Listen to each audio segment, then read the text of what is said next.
자, 우선은 윤석열 대통령과 관련된 중요한 소식부터 좀 전해드리고 방송 시작해보고 싶은데요. 자, 잘 아시는 것처럼 윤석열 대통령 2박 4일의 체코 순방을 마치고 귀국을 했습니다. 자, 중요한 건 이와 관련돼서 굉장히 많은 성과들을 또 올렸다라는 거예요. 잘 아시는 것처럼 이번 체코 순방이 있어서 가장 중요한 건 바로 24조 규모의 원전 수출과 관련된 마침표를 찍는 것입니다. 자, 근데 이와 관련돼서 한 단계 한 단계 지금 마침표 찍어가고 있어요. 자, 무엇보다 중요한 건 이 원전 수출을 계기로 우리가 체코와 더 많은 사업을 할 수가 있다는 겁니다. 자, 무슨 얘기냐? 실제 이번에 가가지고요. 원전, 배터리 포함 56건에 대한 MOU를 체결을 했습니다. 자, 중요한 건 체코와 체결을 했기 때문에 이제 어디까지 뻗어나갈 수 있는 겁니까? 다른 유럽 시장까지 우리가 뻗어나갈 수 있다라는 말씀을 제가 해드려 보는 겁니다. 자, 그러니까 이젠 이게 시작일 뿐이다. 앞으로 더 많은 성과들이 나올 것이다 라고 제가 말씀을 드려보는 건데요. 자, 중요한 건 제가 이 체코 순방과 관련돼서 기업 하나를 언급해드린 적이 있어요. 거기가 어디냐? 바로 현대자동차입니다. 실제 저는 이번 현대자동차와 관련돼서 관심을 많이 기울였었는데 중요한 건 56건 MOU 체결 중에서 현대자동차가 어떤 MOU를 체결했냐면요. 바로 이거예요. 체코 친환경 모빌리티 기업과 MOU를 맺은 겁니다. 뭐와 관련돼서 수소경제 협력과 관련돼 가지고. 자, 그러면 체코 친환경 모빌리티 기업이 어디냐? 자, 바로 체코 국민기업으로 꼽히는 스코다와 손을 잡았다라는 겁니다. 자, 신규 여러분들, 이 스코다라는 회사가 먼저 어딘지부터 좀 보여드릴게요. 자, 바로 이런 곳입니다. 자, 실제 스코다 일렉트릭은요, 1985년 설립된 체코의 대표 기업 스코다 그룹의 그룹사 중 하나로 친환경 교통수단을 전문적으로 개발 생산하는 기업입니다. 주로 체코, 슬로바키아 등 동유럽 지역을 대상으로 전기버스, 수소버스 등 친환경 차와 전기 추진 제어 시스템 등을 판매하고 있는 곳이에요. 근데 이런 곳과 지금 한 현대자동차가 뭐 했다고요? MOU를 체결했다라고 제가 말씀을 드려보는 겁니다. 자, 그러면 결론적으로 이런 스코다와 무엇을 하느냐? 바로 친환경 자동차를 만드는데 맞손을 잡았다라는 거예요. 그러니까 앞서 말씀드린 대로 지금 스코다란 기업이 뭐 하고 있습니까? 수소 버스를 만들어 가지고요, 다른 나라에 판매를 하고 있다고요. 근데 그런 곳에 우리 현대자동차 기술력이 접목이 되는 것이고, 그에 따라 우리 현대자동차에 관련된 각종 많은 것들이 수출할 수가 있다는 것입니다. 그와 관련된 맞손을 잡았다라는 거예요. 자, 그러면 실제 중요한 것은 왜 현대자동차가 이 스코다와 맞손을 잡았느냐? 첫 번째, 체코에서 지금 어떤 일을 벌이고 있냐면요, 바로 이런 일을 벌이고 있습니다. 체코가 지금 지속 가능한 교통 체계를 구축하고 환경에 미치는 영향을 줄이기 위해 2020년 친환경 모빌리티 국가 계획을 수립했어요. 그리고 지금 본격화시키고 있습니다. 실제 체코 정부는 2030년까지 4만 대에서 5만 대의 수소 전기차를 보급하고 현재 6개소에 불과한 수소 충전소를 내년까지 12개소, 2030년까지 40개소를 설치한다라는 겁니다. 말인즉슨 지금 체코 정부에서조차 뭐하고 있다라는 겁니까? 수소차 보급을 위해서 인프라를 확장시키고 있다라는 거예요. 그럼 뭐 하는 겁니까? 수소차가 늘어날 수밖에 없다라는 것이고, 그런 수소차를 만들면 있어서 우리 현대자동차가 접목이 되는 것이고, 실제 우리 차가 더 많이 수출이 되는 겁니다. 어디로? 체코로. 자, 이 MOU가 어떤 성과를 맺고 있는지 말씀을 드려보는 거고요. 중요한 건 이 스코다라는 회사가 어떤 회사라고요? 다른 나라로 수출하는 회사다라고 말씀을 드렸습니다. 자, 실제 스코다가 어느 정도 점유율을 갖고 있냐면요. 자, 이런 점유율을 갖고 있어요. 자, 스코다가 공개한 지난해 연간 보고서에 따르면 체코, 슬로바키아 등 중부 유럽 시장 점유율이 무려 18.49%에 달합니다. 자, 자동차 강국인 독일에도 연간 15만 7,838대가 팔리고 있어요. 자, 그만큼 지금 유럽 시장에 있어서 스코다가 어느 정도 점유율을 갖고 있는지 우리가 확인해 볼 수 있다는 것이죠. 그런데 이런 점유율을 갖고 있는 회사와 현대가 MOU를 맺은 것이고, 중요한 건 체코 내부와 관련된 수출뿐만이 아니라 바로 유럽 시장까지 우리가 확장할 수 있다는 겁니다. 자, 이런 성과를 지금 윤석열 정부가 만들어냈다라는 말씀을 제가 전해드려보고 싶은 거예요. 자, 이렇기 때문에 이런 성과들을 우리가 더 많은 분들한테 알려야 되지 않을까라고 제가 말씀을 드려본 건데요. 자, 그러면 중요한 건 이런 겁니다. 이 부분과 관련돼가지고 누가 알려야 되겠습니까? 언론들이 알려야죠. 제가 항상 강조드리는 건 아니겠습니까? 윤석열 대통령 성과와 관련돼서 언론들이 알려야 되는 것이고 언론들이 놓친 부분에 대해서 우리가 더 많이 알려야 된다라고 제가 말씀을 드려보는 것입니다. 자, 그러면 윤석열 대통령 이런 외교 성과와 관련돼 가지고 언론들이 과연 보도를 했을까 안 했을까 봐야 될 것 아니겠습니까? 자, 항상 비교해 드리잖아요, 제가. 자, 실제 이와 관련돼 가지고 KBS도 방송했고요. SBS도 했고요. TV조선도 했고요. 채널에도 했고요. MBN도 했습니다. 야, 요즘 재밌는 건 무엇이냐면요. JTBC도 요즘 하고 있어요. 자, 그리고 무엇보다 JTBC가 요즘 굉장히 숨고르기를 하고 있습니다. 특히 그렇게 자주 했던 기승전 김건희 여사를 조금 숨고르기를 하고 있어요. 그러니까 저번 제보 공작 사주와 관련돼서 발각이 되니까 뭔가 숨고르기 하는 것 같습니다. 자, 그런데 JTBC도 이렇게 숨고르기를 하고 있는데 숨을 안 고르는 곳이 있습니다. 끝까지 해보자는 곳이 있어요. 거기가 어디냐? 바로 MBC입니다. 자, MBC도 윤석열 대통령 체코 순방과 관련돼서 방송을 하긴 했습니다. 자, 그런데 어떤 식으로 방송을 하냐면요. 바로 자, 시청자 여러분들 이런 식으로 방송을 합니다. 거리 둔 채 악수, 생략한 김건희 여사. 이르면 이번 주 특검 거부껏. 자, 시청자 여러분들 이게 지금 사진이랑 매칭이 된다고 보세요.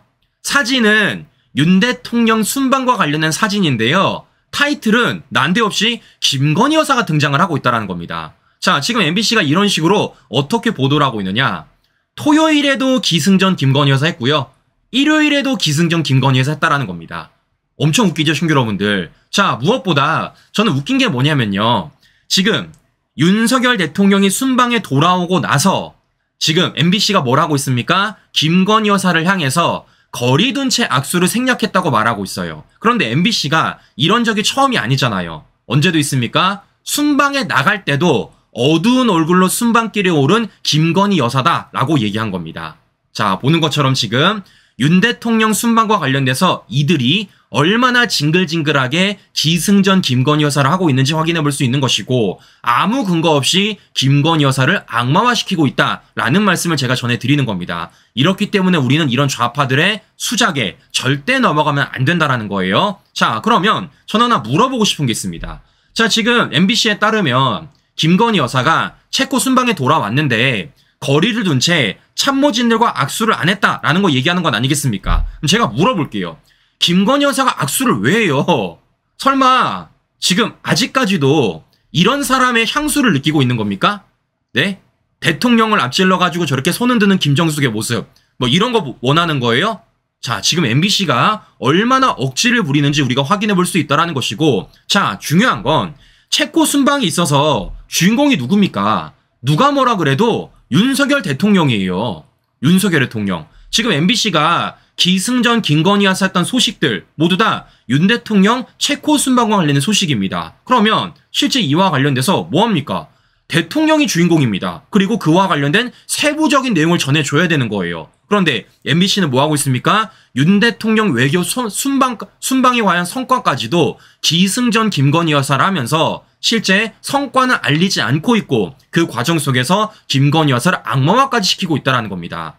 자, 저는 보시는 것처럼 이런 MBC의 말도 안 되는 편파적인 보도에 대해서 우리가 반드시 알아야 되는 것이고 추후 이와 관련돼서 반드시 우리가 책임을 물어봐야 된다라고 말씀을 드려보는 겁니다. 다시 말씀드리지만 많은 분들이 저한테 물어보세요. 준 PD, 어차피 우리는 MBC 안 본다. 중요한 건 우리가 안 보더라도 다른 사람들이 보고요. 이와 관련돼서 이들의 목적이 있다라는 겁니다. 뭐 하는 겁니까? 계속해서 거론하는 거예요. 계속해서 어떻게 부정적으로. 그래서 우리 국민들한테 김건희 여사라는 이미지가 안 좋게 만드는 게 바로 저들의 목적이라는 겁니다. 자, 이렇기 때문에 이들이 지금 얼마나 편파적으로 보도를 하는지 이들이 실제 보도 안 해도 되는 내용까지도 김건희 여사를 언급하면서 기승전 김건희 여사를 하고 있다라는 말씀을 제가 다시 한번 드려보는 겁니다. 자, 이렇기 때문에 이와 관련돼서 우리가 반드시 넘어가면 안 된다라는 말씀을 해드려 보는 건데요. 자, 그럼 중요한 건 이런 겁니다. 결국 이들이 원하는 게 뭐겠습니까? 바로 누구에겠어요? 이재명의 사법 리스크를 가리기 위한 것 아니겠습니까? 자, 그러니까 지난주에 이재명에 대한 징역 2년이 구형이 되지 않았습니까? 자, 참고로 말씀드리면 이번 주말 내내 MBC에서 이재명 징역 2년 구형과 관련된 일절 언급을 안 하더라고요. 아주 조용합니다. 네, 보도를 안 합니다, 아예. 네. 자, 그만큼 이번 검찰의 이재명의 공직선거법 인용 구역이 어떤 의미를 갖고 있는지 우리가 확인해 볼 수 있다는 것이에요. 자, 이렇다 보니까 지금 저쪽 민주당 진영에서 난리가 났어요. 별의별 짓을 다 하고 있습니다. 자, 어떤 짓을 하고 있느냐. 첫 번째, 이재명의 2년 구형한 검사들을 고발하겠다라는 겁니다. 말인즉슨 허위 공문서를 작성했다라는 거예요. 그럼 저는 항상 말하는 게 뭐냐면요.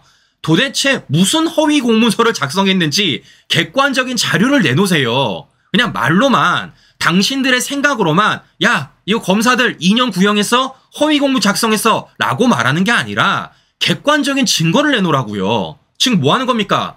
아무 알맹이 없이 또다시 선전선동을 하고 있다는 겁니다. 자, 이것뿐만이 아닙니다. 자, 또 민주당이 뭐를 하느냐 또 시작하고 있어요. 자, 이번에는 검사청문회를 열겠다라는 겁니다. 그러니까 실제 지금 민주당이 탄핵을 하겠다고 여러 명의 검사들을 탄핵안을 내놨습니다. 자, 그와 관련돼 가지고 또다시 이것을 법사위에 불러서 망신주기 해보겠다라는 거예요. 근데 중요한 건 뭐겠습니까? 안 통해요.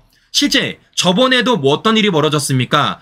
민주당이 검사청문회로 열었지만 당사자 출석 안 했고요. 언론의 보도도 안 됐습니다. 더 나아가 최근 헌재에서 어떤 결과가 나왔습니까? 실제 민주당이 탄핵을 추진했던 검사와 관련돼서 기각났어요. 그렇기 때문에 이와 관련돼서 절대 통하지가 않는다라는 겁니다. 그럼에도 불구하고 하겠다라는 거예요.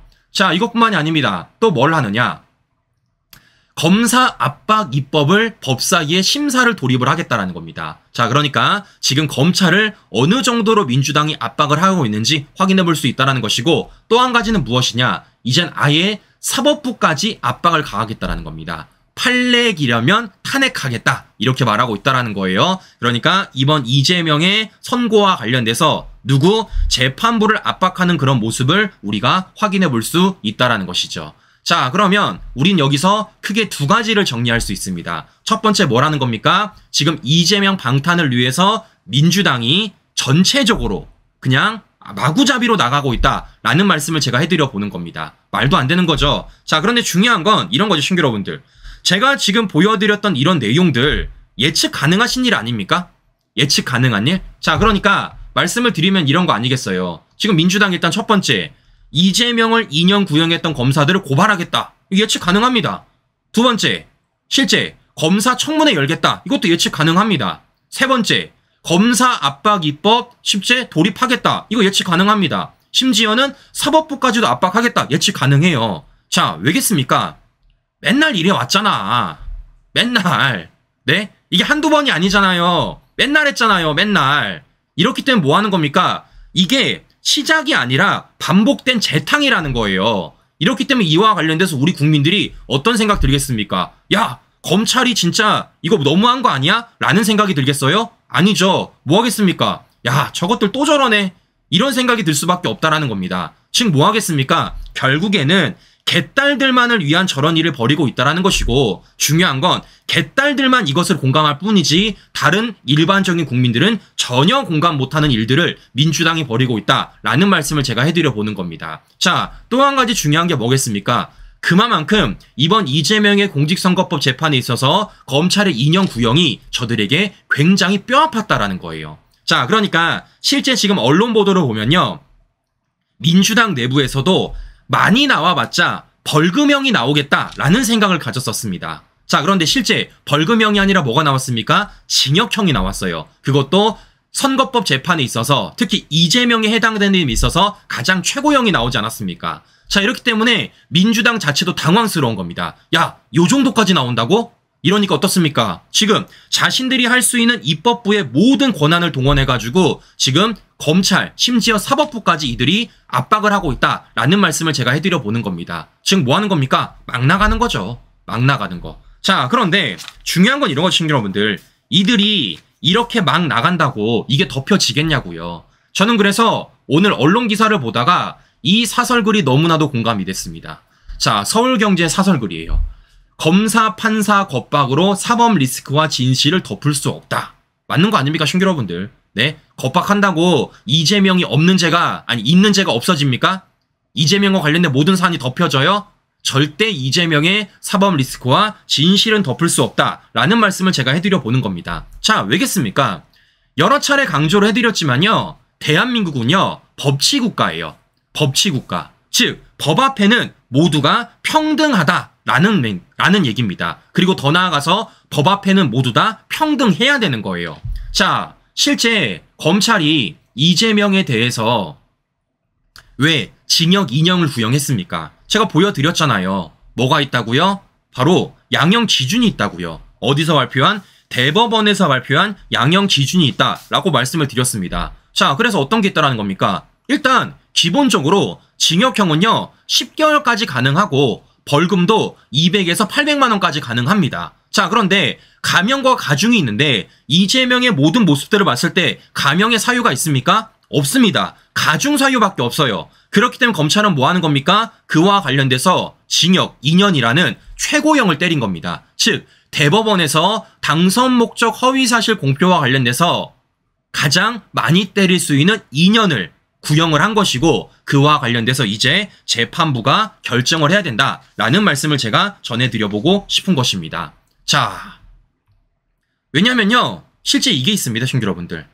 자, 실제 보시면요 양형 최고 수준 구형 이유가 있어요. 실제 언론들이 보도를 하더라고요. 자, 이걸 보면요 실제 대법원이 발표한 게 있습니다. 선거범죄 양형 기준이라고요. 자, 이 양형 기준에 보면요 실제 다 나와 있습니다.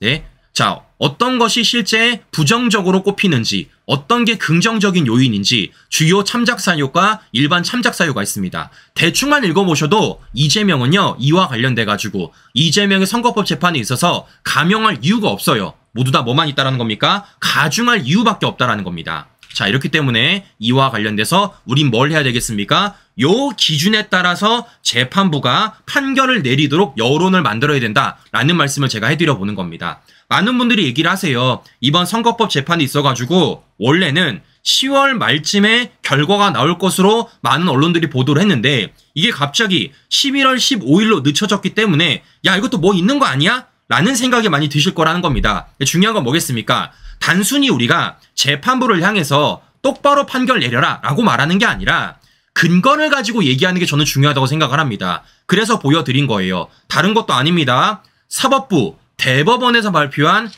실제 선거범죄와 관련 양형 기준입니다.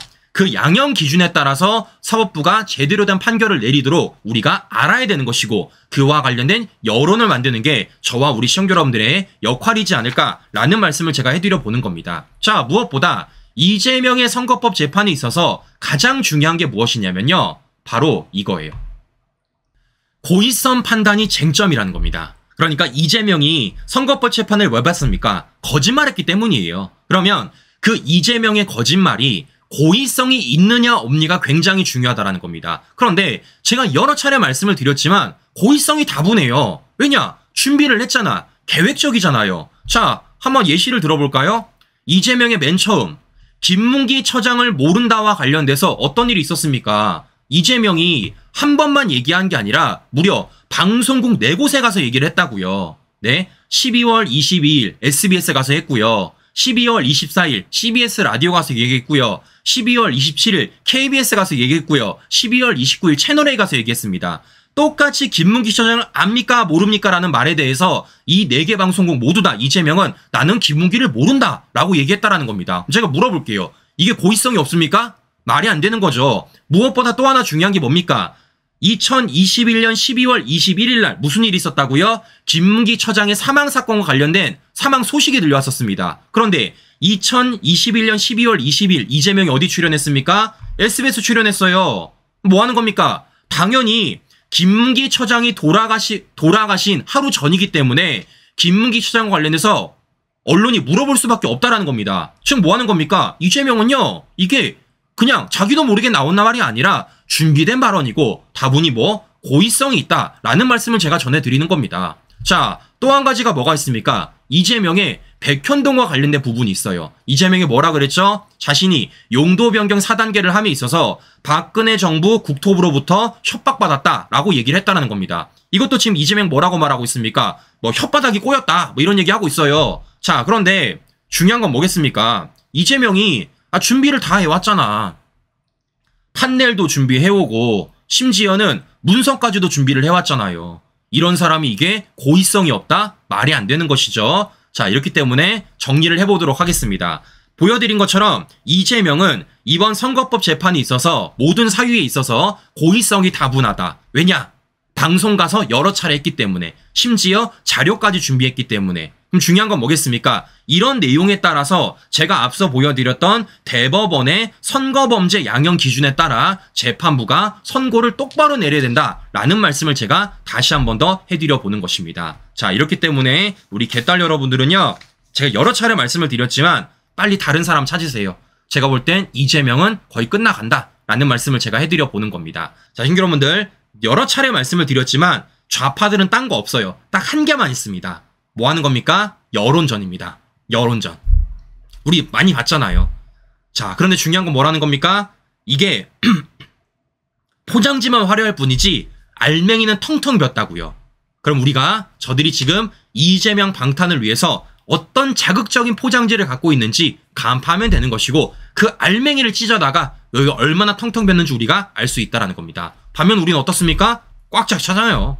꽉 찼잖아요. 제가 지금 없는 얘기 드렸습니까? 대법원의 양형 기준 보여드렸고요. 실제 지난 5년간의 판례를 보여드렸습니다. 자, 이렇기 때문에 이재명은 조만간 갈 것 같다라는 말씀 마지막으로 드려보면서 오늘 방송 마무리하도록 하겠습니다. 자, 날씨가 많이 선선해졌습니다. 우리 여러분들 외부 활동 많이 하실 것 같은데요. 우리 그럴 때일수록 좀 일교차가 많이 심하기 때문에 건강관리 꼭 유의하시고요. 누차 말씀드리지만 우리 시청자 여러분들이 건강하셔야지만 이 나라 되살릴 수 있다라는 말씀 마지막으로 전해드리면서 오늘 방송 마무리하도록 하겠습니다. 네, 오늘도 행복한 하루 보내시고요. 전 다음 방송 다시 뵙도록 하겠습니다. 오늘도 긴 시간 끝까지 시청자 여러분 감사합니다.